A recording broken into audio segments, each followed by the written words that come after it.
Hello and welcome to the ECS Contenders series, Playday 6. I am Akuti. Joining me today is Cairo, and this is our first time working together, and I'm very, very excited to get started. Yeah, super excited to actually get my first cast in at ECS. Had my first taster when it was I think it was Lions Creed and Jaeger's Academy when I was observing. But really excited. The quality has already been shown of this league. So yeah, it'll be good to see this match and good to cast with you, obviously. Yeah, it's going to be incredible. And yes, the quality has been seen. And two teams that we are going to be watching today are going to be quality themselves.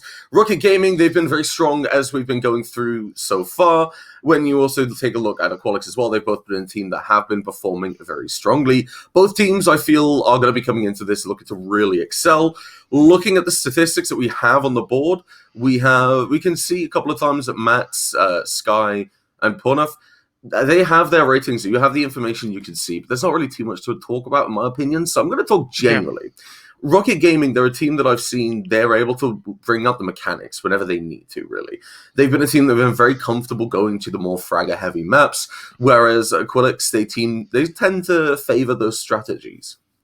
Yeah, definitely. I mean, the thing is with these kind of mechanical based teams, the ones who rely kind of on those mechanical skills, is they can actually start to get obviously slowed down by the strategy. So it'll be good to see how these two match up against each other. I was had a quick look at the scoreboards before we the league standings before we kind of came into this, and I seen that the Rocket were actually more towards the top, and that Aqualix were actually down towards the bottom, which I mean, still, if they kind of like complement each other in terms of styles, like you said, one's strategy, one's mechanical, be good to see how this plays out.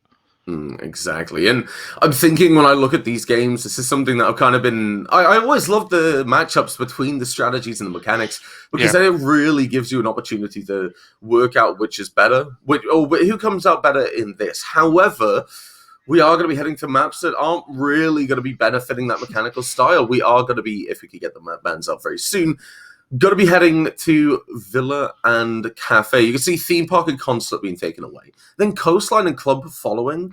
The Consulate and Coastline being taken away. Those are the two main fragger maps. And I think it tells a lot about the team mentality that they're leaving Clubhouse and Oregon in for so long alongside the maps we're going to see. Yeah, you're totally right, and I think the fact that they actually had the choice of picking Oregon and didn't go with that is very interesting indeed. You said, like, if you want to talk about someone who's strat heavy, you want to go to the most strat heavy map of them all, and that is Oregon. I mean, me and you are probably glad that we don't see another Oregon match, but yeah, I mean, Cafe and Villa are still strat heavy enough. It'll be interesting to see how these play out. Exactly, and looking at it, I'm thinking Villa, Rocket Gaming. It's one of those where you have your strategy, but it really depends on the mechanical ability. There's a lot more roam potential coming through. There's not too much to worry about the strats. Whereas CAF, which we did see Aqualix picking, very true to form. It's a very standard, very strategy-heavy map, and there are changes that are coming through, and we are going to see a lot more changes coming through with the next season coming into Siege. Very exciting stuff as well. Yeah, definitely agree. I mean, we've already got a sneak peek. I don't know if you've been on the test server yourself, but I got on last night and it did look to be like the changes are going to be more in favour of the attackers, I'd say. But we'll definitely see how the attackers do this map. I think it's Villa we're heading to first, if I believe correctly. I'm not too sure, but we'll find out. As you said, a very kind of map where roamers can thrive, especially where you got those three staircases. You can hide in kind of wee off spots as well, with like hiding behind like a wardrobe or something. We've seen it happen before. So yeah, excited to see what happens. Interestingly enough, though, Villa is actually and more like kind of tier one, that it's actually started to go towards the attackers in favour of the attackers. So again, see what happens here. Yeah, I think it comes under the same tier as maybe Coastline when you think, okay, these maps, they're more balanced. But then as soon as Neon Dawn comes in and you see the new changes to the meta, you see the new operate changes, it kind of shifts towards attackers. Yeah. And I think I'm going to be inclined to agree with you when you think about Villa, because it is one of those maps where you as an attacker could set the pace. As long as you can shut down those staircases, you really have a lot of potential to just dominate the defenders and slap them around like a wet fish, realistically. So when it comes to Villa, I'm very interested to see how we're going to be going through. Aqualix will be taking the attack first, and if they're able to really put some rounds on the board, I think their defensive style as a strategy-based team that can really help them out. But Rocket, they like their own. They enjoy their mechanical ability. So it could go either way, in my opinion, that first map. Whereas CAF, I'm gonna favor Aqualix. Mainly because it's just a map that relies on the strategy so much. You will get punished if you just try and win your ones, unlike on Villa. Yeah, definitely. I mean, an interesting statistic about Villa, I think I bring this out like almost every cast, but Mm, Villa is actually something like an 80% destructible environment with like the walls and the flooring. mm, You think about Villa, where can't you like put holes in? So it'll be interesting to see how the teams manipulate that factor. Maybe like bring a buck, especially the fact he now has his hard breach tool. I've started to see that more on other leagues as well. So mm. yeah, excited to see what happens. Yeah, now, as we do take a look at the standings, I'm just going to bring it up on my screen here. We're seeing Rocket Gaming. This is a huge game for them, realistically. Because if they're going to be winning this, that brings them one step closer to Maker's Academy, Yeah. even if they get a draw. And closing the distance on the Maker's Academy at the moment is the absolute goal for them right now. Second place, last resort, they're a little bit behind them, realistically. They're 4 points Yeah. ahead of them. So if you can put some points on this board, you're looking really, really strong moving forward into Playday 7, Playday 8, and the next week, and so on and so forth. Whereas Aqualix, this is just another opportunity for them to give themselves a much better standing and a much better showing. They're realistically only 1 point away from moving up. If they can start Yeah. putting maps on the board, they'll be moving up and they'll be giving themselves better seedings as we move forward. Yeah, definitely. I mean, both teams will be hungry for this way to get a win or even a draw, like just to get points on the Mm, board. It's going to be huge for both teams on the standings. Obviously, the fact that is it Rocket Gaming? Sorry, yeah. they're trying to keep this pressure on towards Makers. Obviously, Makers being the team who are being so dominant in this league that I've watched a couple of their VODs as well. The guys Mm. seem to be playing really well. So yeah, Rocket Gaming just try to keep that pressure up. Just it's a question of how's your bottle. We say it all the time, but how is your Mm. bottle? Yeah. Can you explain that for me? I Oh, don't you think I've never heard heard that one that? before. Right. No, I've not Okay. actually. So, I mean, I like watch a lot of football, so maybe that's where it comes from. But Mm. basically, it's they talk about your bottle as like your mentality, and if your bottle crashes, then your mentality is crashed because you can't keep up. So it's just a question of like, how's your bottle? Is it going to crash? Mm. Are you going to stay like strong, sort of thing? Yeah. Now, moving forward. So now that we've cleared that up at least, moving forward, I'm taking a look at round 7 here, where we do actually look for I believe, yes, the next and final Playday games. Rocket Gaming, this is more realistically going to be a warm up than anything. Put the points on the board, granted. You're going to be going up against the last resort. Now, this is a team that are yet again very, very comfortable with their mechanics. So you need to be just that little bit of cut above the rest, maybe bring out those strats. Last resort, they've been a team that has been very, very strong moving forward. A lot of players on that roster are just lethal. I think that's the only way to describe it. So realistically, basically, you don't want to. Maybe you don't want to give away too much in this game, but you don't want to give away too much in points. So I Yeah. don't think strat saving is something we're going to see. You can get more points on the board because there's more chance of losing it against last resort when you look at the numbers, when you look at how that's playing. Makers Academy will be going up against SN Peak, and I believe we'll be seeing SN Peak later. So a little interesting to see how that mid-table team goes up against those leaders so far in the Yeah. contender division. Whereas Paragon and Speechless, that's I think that's one of the more middle ground games for me. Yeah, I mean Paragon is actually I think they're a Scottish org. They're one maybe close to my heart, you could say. But yeah, I'm Mm, excited to see how those play out because Paragon I think they've been a bit up and down. So yeah, it'll be good to see how them get a couple results on the board. Seen that they're doing well, and I think in Talent League as well. So yeah, if they can kind of keep up their form so far, then hopefully they can actually maybe push the top boys and maybe take a couple points off them if they've got any game days left. yeah, that would be a lot of fun to see, personally, because you look at it Yeah. and you say, okay, there are some opportunities for that underdog story. Now we are getting this lobby filled up, so we won't be stalling for that much longer time. But unfortunately, we can't get it going right now. We do have to wait for the players to get in. So, Cairo, let's talk a little bit about yourself. You said this was your first time with ECS, isn't it? Yeah, first time casting with ECS, first time casting with you, obviously. Mm, I've been on Reflex Championship and been on Talent League so far. Just kind of trying to get my feet spread my wings a wee bit. I think this is my second month casting so far, like for like officially, if you want to call that, because I've been casting like amongst like friends and stuff like that. But yeah, so I've been really excited to kind of get a chance or an opportunity to cast on ECS.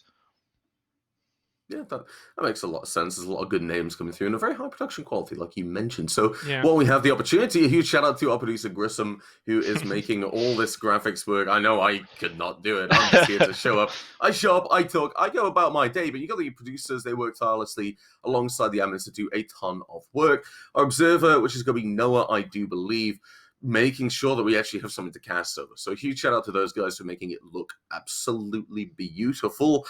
And Cairo, looking at this, Villa and Kaf Dostoevsky. You know the standings, you know the general kind of direction these teams lean in. What are your educated guesses? My educated guess is I think Villa will go towards Rucket, and I think that Cafe. I think it will just come down to who wins or ones. And I mean, if Rocket are as mechanically gifted as you say, then I could see it going more towards Rocket. But I mean, at the same time, though, Aqualix could just be that dominant on their defense. I think it will be a tale of defense who can withstand the barrage that the attackers put forth. So we'll see what happens. Obviously, in these two maps. What about yourself? What do you think, McCready? I think overall, I can see Rocket taking it purely on the fact that you see Villa, like we said, it's one of those where the attackers can get a lot of advantage on the board, which is why Aqualix probably took that forward first, one to get those rounds and then drive it forward. Whereas Rocket, they're going to have to use that second half and say, right, this is where we start to ramp up the pressure. Moving over to Kaf Dostoevsky, I'm thinking, okay, well, this is a map that they surely know. It's in that T3 starter pack, as Villa was. So if you don't know how to play this map, something is fundamentally wrong with your team. And Rocket Gaming, they've got a pretty good core and they've got a pretty good setup around them. So I think we can see them taking this based on the statistics as well as what I've seen from the team. But I think Aqualix have a lot of potential to give a good fight. And CAF is definitely where we're going to see that, if anywhere. Yeah, I think the interesting thing here is obviously we get to see the map bans and what side people pick is the fact that Aquilix has actually chose to go attacking first on Cafe Dostoevsky, and obviously they've been forced to go attacking on Villa anyway due to Rocket's choices. But so the fact that they've chosen to go attacking first, they're obviously quite confident on their defense and maybe confident on their attack as well. So definitely prepared for this map, I'd think. So the fact that the confidence is potentially, you can see that in the map picks and the kind of side picks as well. I mean, maybe we could actually see Rucket come out dominantly on Cafe. Yeah, there is a lot of potential for it based on realistically all the factors we just brought up, and I think there is only one way to find out, and that is by getting into the game, which unfortunately we won't be doing just yet. But looking at this, it's a lineup that I'm very excited to get into. I feel like we're getting into the nitty gritty about what we can talk about, but there's only one way to find out how it will go. Yeah. Mainly though, Aquilix, I need to see them starting to really step up when it does come to the mechanics, and maybe when you're taking these gunfights, maybe adjust for that aggression. But Cairo, I'm being told by the producer, I'm being pushed, sorry, to talk about the new operator, Flores. An exciting reveal, like we said. We both jumped on the test server actually a little bit this morning, and I'm quite interested. I'm having a lot of fun looking at it so far. I mean, there's very obvious bugs so far. I mean, I can't even turn my graphics up to high, so I'm playing. It feels like I'm taking off my glasses and I'm just playing. Although it is a lot of pain to do so. Yeah. This new operator, Flores, brings a lot of potential to the game and to the competitive meta in about a season and a half time when they actually do make it. Yeah, that's true. I mean, the thing is, though, is like what I tend to find is Yubi obviously makes how would you put it? Like when it first comes out, the operator's always sexy. You look at the kind of stuff that they've got, and you think, like the guy. I think the guy has 4 drones in the test server right now. I mean, probably by the time it reaches competitive, I think it might be 2. But I mean, we don't know. I don't want to like make any predictions like that. But the fact that we now have something like a drone that can actually be remote controlled and can easily like kind of make it onto these kind of utility soak things like Goyle shields, which we know is going to end up leaving the game, and stuff like that. I mean, could be pretty detrimental. And I think, like, as much as I think I think it was the yellow meta was the closest thing we seen to an attacking Mm, cider meta. I think this could potentially be like predominantly attacker sided, especially yeah. with the kind of hints towards the kind of the what was it they called it, like the prep phase repick. Mm.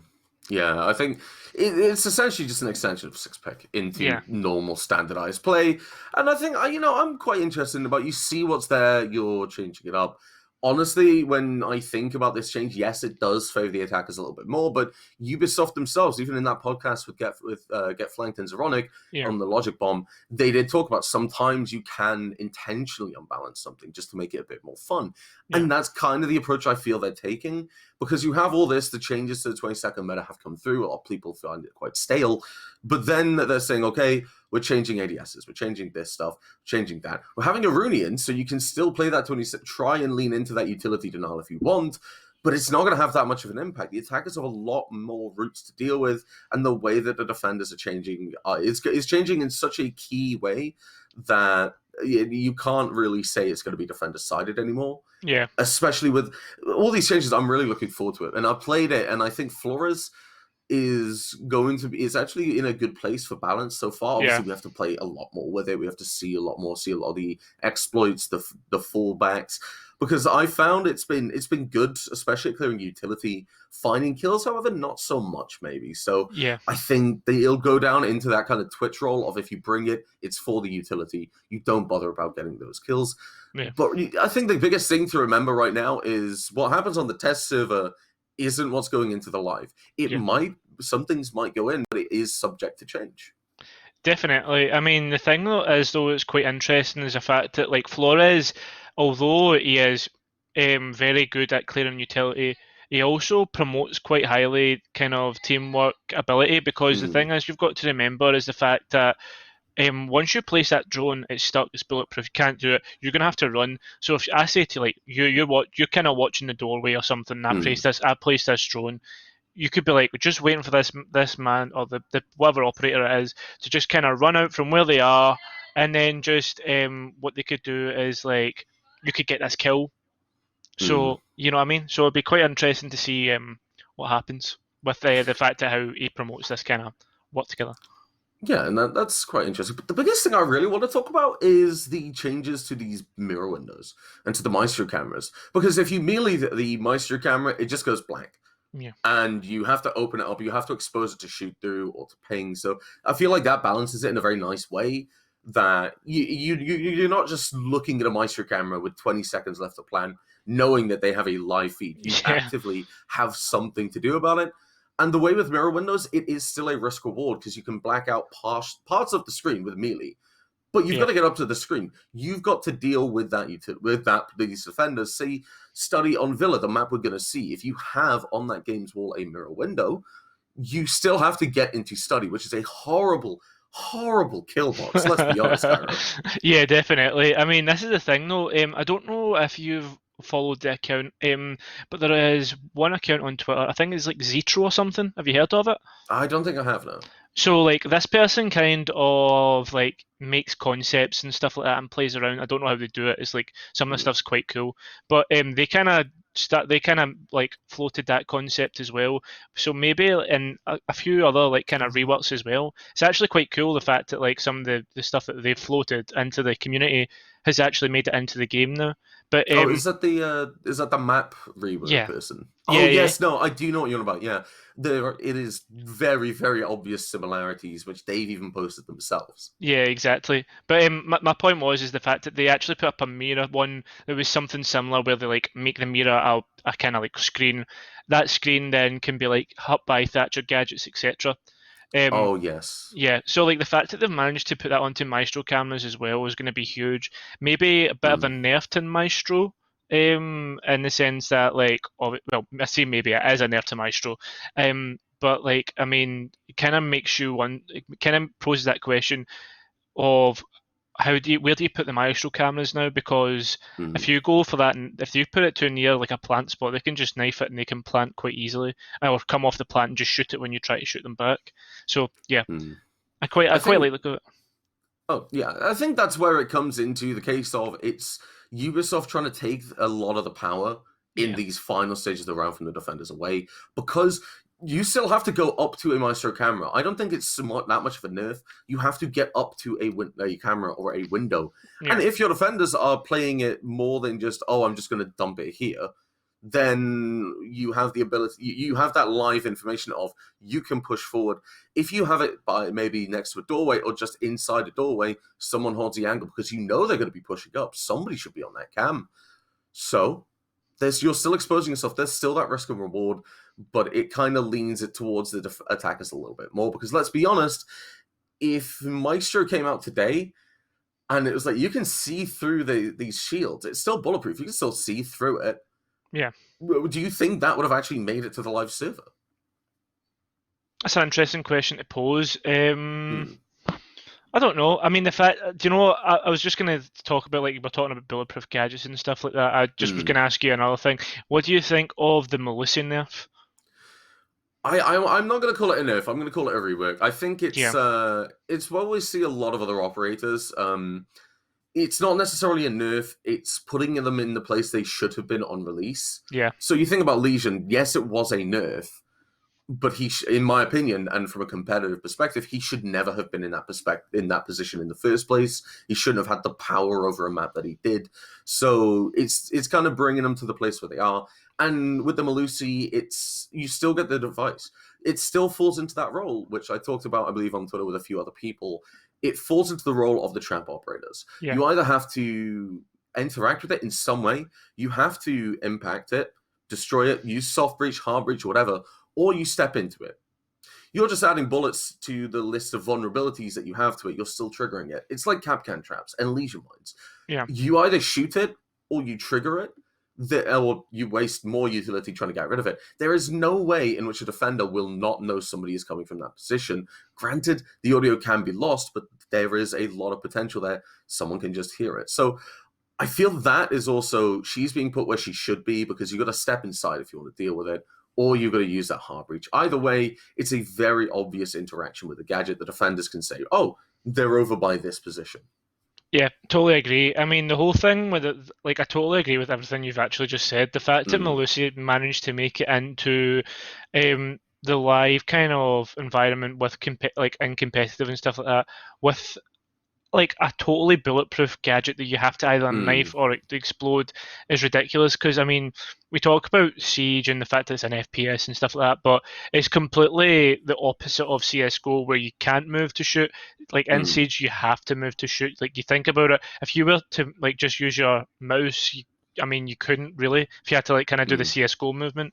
So the fact that that kind of hinders that as well, the fact that it hinders your ability to aim, obviously just shows you how oppressive it can actually be. And the fact that they've now put it into a good position kind of maybe shows that they're getting better. I mean, we saw how bad they were with like the Lion nerf, etc. So Yeah. yeah, the fact that they've kind of eventually conceded the fact and reworked the gadget is pretty good. Yeah, I think it's also very indicative of their perspective towards it. They're just saying, okay, well, we've made something that maybe shouldn't be like this. It doesn't interact well. It doesn't fit very well. It might be a bit too overpowered. So we are going to go back and refix it. And I quite like that they keep doing that. That's something I like to see quite a bit. I also do want to bring in the knock changes. I really like these. Now, it's very subtle, and there's not really that much behind it. It's just, it doesn't trigger cap cans, Gershmot mines. I know my girlfriend is half Polish, and she'll be angry as hell at me for mispronouncing it. She said it a million times, and I still can't get it right. But still, the Capcan traps, metal detectors, proximity alarms, that's given Nock a really good position as a 6-pick operator, in my opinion, at least. Yeah, definitely. It's one to like kind of like everyone's focused on a main wall breach push, and then there you go. There comes Knock through construction, and there's one dead or maybe two, and that can be enough to collapse on site. Like 1 or 2 picks. Say for instance, you get rid of a smoke off the board, Knock's done her business. That's her. She can like kind of do it, like go away and just watch cams now. On top of that, she also has 2 frag grenades that can deal with the likes of shields and stuff. And the fact that like a lot of people forget, Nock does have silent step. People forget about this. You won't hear her when she's coming into sight unless you're looking there, or I mean, I think the only thing is it barbed wires are only kind of thing? I mean, like, obviously, that's got no kind of Yeah. electronic, that and goo Um, mines. I think goo mines and barbed wire she is vulnerable to. Also, the Yeah, fun fact is the glitch effect when she sprints or when she shoots. That glitch effect also allows this utility that she does sneak past to actually detonate. So if you can catch one in a choke point, even if she's using her gadget, as soon as she actually starts doing something, well, that yeah, just makes life an absolute living hell for her. But I've got a question. I've got a prospect to propose to you, and that's something that I found on the test server when I was playing with Picolicious earlier, and that is, you know about the Blackbeard. It's gone yeah. down to 2 shields at 20 HP. Now, I look at this, I'm saying you're making an operator weak for no reason. Why are you doing this? Well, the actual reason is because he now has an angled grip. Oh, does it? I never even Yeah, realised that. he has So, an angled grip on the assault rifle. well, I mean, that's actually quite an interesting prospect. I never realised that they actually balanced it out with an angled because I mean I think angled's potentially the most, not maybe broken, but the most powerful single attachment in this game because of how quickly you can ADS and how like kind of how like we obviously know how accurate ADSs can be. But enough about ADS and operators. We're now actually in towards the game and the bans have just came out. Is there anything there you want to talk about? I think now that we're moving away from the Canadian Cairo operation, new operation, sorry, podcast. I'm looking at this gridlock and it makes a lot of sense to me. And in the way I see this, okay, you're seeing Rucket taking off the board and saying, okay, we won our roam game. We still want it completely, but we still have the opportunity for a Noma. The Capcan is quite interesting, but I'm going to talk you through my thoughts on why this has been brought out. I think it's because, as you see, you've got an Amaru, you've got an Ash, you've got a Lion coming out on that 6-pick. So Rucket Oh. Gaming, they're probably going to be looking for a very, very, very aggressive start into the game. Now, the ping has been called out just in case, just to warn, we might see a bit of a issue. We might see a rehearse coming through or not. But moving forward, we are going to be going to this Aviator Gig site. It's a typical one to go to. The lineup of the defenders, very, very typical, as we do have to give a shout out to our observer and producer that you can see on the screen. But looking at these operators, there's nothing that really stands out to me from Rucket, whereas Aqualix, they want a fast start. And Yeah. yeah, I'm looking forward to it. Yeah, it's the fact that like we've got to point out it was the attackers who made the Capcan ban. I'm really interested to see how this goes actually. Kind of atypical bans. We never really see the Amaru get brought out that much. That we see the kind of like most of the drones towards the north side as well. So is it maybe a north side rush, trying to get that control pretty early and start to flex on what they need done. But we're about to see now is it's now the 3 minute mark. We'll see where they come in from. Yeah, and I think looking at this race, this start, you've got Lion already positioned to go into that 90 window. You've got that Amaru moving through. Cammy will be taken down very, very quickly by Ruse on the roam. Playing the red set, still doing the site setup. That is absolutely incredible. Now Ruse looking to get the kill onto the line as well. Will be aggressively peeking this angle. Will try and land those shots, but they just won't connect. And Webby is going to be a lot more precautious about pushing through. But Apodaf is going to find that kill with the Malusi onto Rep, starting us off with another kill for the defenders. Yeah, exactly. Great picks there from the defenders, managing to take out that Amaru that we've seen can create so much carnage. But talk about carnage, there goes Skivian, and that's another player off the board. We've now got 3 attackers dead, and only a Blackbeard and a Zofia left. We've got to think of what utilities left on the side of the attackers. Ooh, I mean, talk about talk about what's left. I mean, there's only 3 defenders left now, McCready. Yeah, now Webby is going to be able to find that kill. It is a 3 versus 2. It is still winnable, but you need to take into account the amount of time that the defenders have to adjust. Now, they know what these players are. They know that they've still got to come through one of 2 doorways, or they have to go outside and rotate and create a lot of noise. So what we're seeing now is Rocket Gaming. They're just sitting in a little bit. They're just saying, okay, well, we know that you've got to come. You've got the C4 prepped on Sox, who's going to get it out. It's going to try and find a kill, but it won't go all the way through. Ruse, though, will be able to shut things down as Super Sloth gets taken down as well. And that is the first round very comfortably going in favor of Rucket Gaming. Yeah, exactly. I mean, Rocket Gaming really doing well with their gun skill. We mentioned it before, and it's now coming back to haunt Aqualix. They tried to go for this kind of rush push. I mean, I think it was Meepy that said it. Like, if you're going to go for a rush, go for it in the first round because it can Hmm. kind of upset these defenders. And to be honest, they nearly caught Rocket off guard with the fact that we saw the Jaegers still setting up on red stairs. Yeah, and that is, they caught them off guard, but the thing is, it's very audible. Ruse was Yeah. in a position to deal with it and was able to do so. If you can hear just the glass breaking and maybe a little bit of that whirring, then you are going to do perfectly fine, realistically. You just hold the angle, wait for them to come through, and when the Lion was the sixth pick instead of that Amaru, you are already expecting it. You're already being prepared for it. So the first round for Rocket Gaming. Now going to Trophy Statue. Yeah, trophy statue, kind of typical site here. We see it all the time. It goes kind of AV, trophy, then kitchen. Another thing that's quite interesting to me though is how the living room site is actually starting to be popularised by Yeah. even T1 teams now. Yeah, it's quite interesting when you see it because I think it's teams are a lot less afraid to hold that top floor and play that main corridor with the longer angles as a defender. I Yeah. think that might be the case behind it. Personally, I'm not exactly sure what their thinking is, shockingly enough, because I'm not in their strat meetings.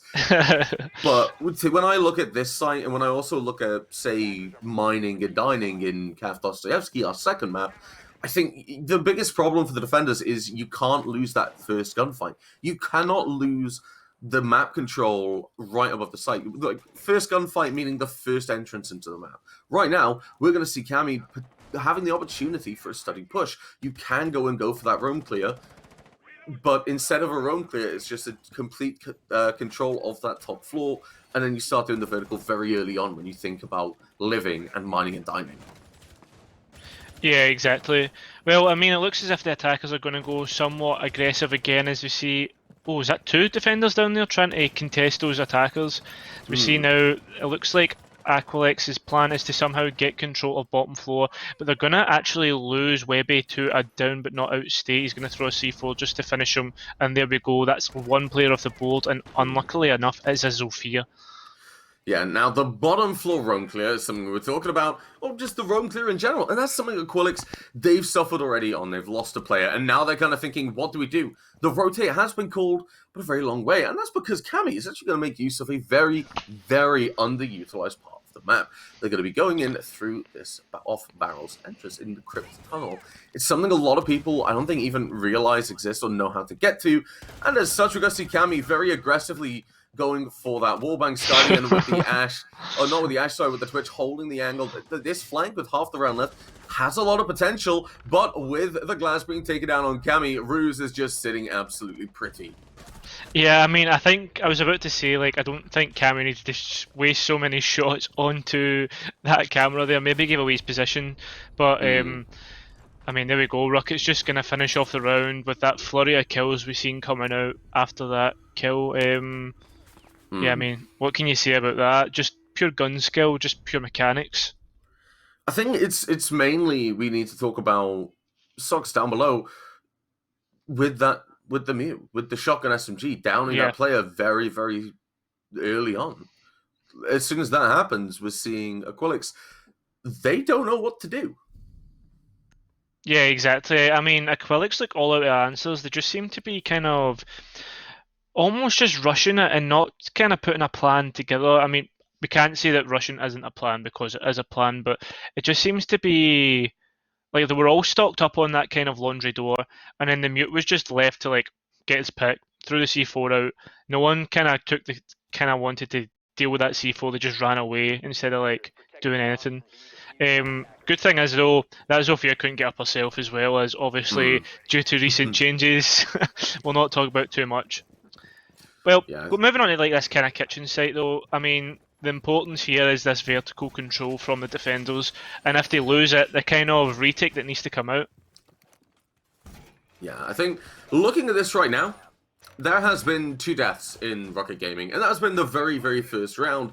Right now, they have a very strong mental advantage. They're definitely warm, they're definitely ready to go. And right,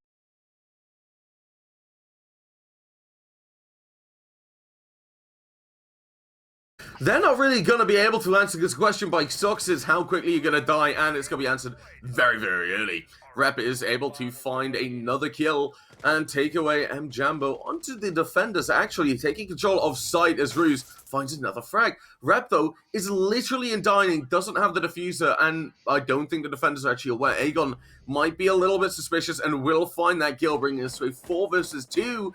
With 2 minutes left, the diffuser down, and Webby just sat there saying, what do? Yeah, I mean, I think there's a bit of argument in chat here. I've just seen nice ping from Rep, but I mean, the fact that he just rushed onto site there and there was no plan to kind of follow up on that does beg the question of, like, what was the plan from Aqualix? But, I mean, we're now 1 minute 40 seconds into the round. There's Candelas coming out, and there's no one capitalising on these Candelas. They're just kind of waiting out here on the balcony, waiting to see if anything's being gifted to them. Something I hate to see, really. It's just a lot of utilities being thrown, like a Candela or a smoke grenade. Flashbacks, there's no actual follow-up. There's no usage of it. Sox will take some damage from the upside down repel. Ruse, very hungry, nearly lands a shot, but will get downed. But Rucket Gaming, they're in a position to get the revive if they want. Aqualix, they're very exposed, and they're just not having any of it. They're not pushing through. Sox will be able to find that TK onto Ruse, saying, "You got down, you die. We don't want to revive you. You got taken out by Aqualix." Are they just dancing? I think they are. Yeah. This realistically for Rucket, they're saying, "What can we do?" Oh, Aqualix, sorry. They're saying, "What can we do?" The round's over. We're sat outside. We haven't got the diffuser. Rucket Gaming, they're just too aggressive. And I mean, I'd love to cast over this, but they're not giving me much to work with, really. I mean, you could. I mean, I guess you could like cast with like a bit of beatboxing. I can't do it. What about you? I'm not. I mean, I don't really want to give it a chance and end up ruining my beatboxing career. Yeah, keep it on the back burner just in case casting doesn't work out. Exactly. That's how it should be done. But 20 seconds left, and Aqualix, they're not having a great time right now.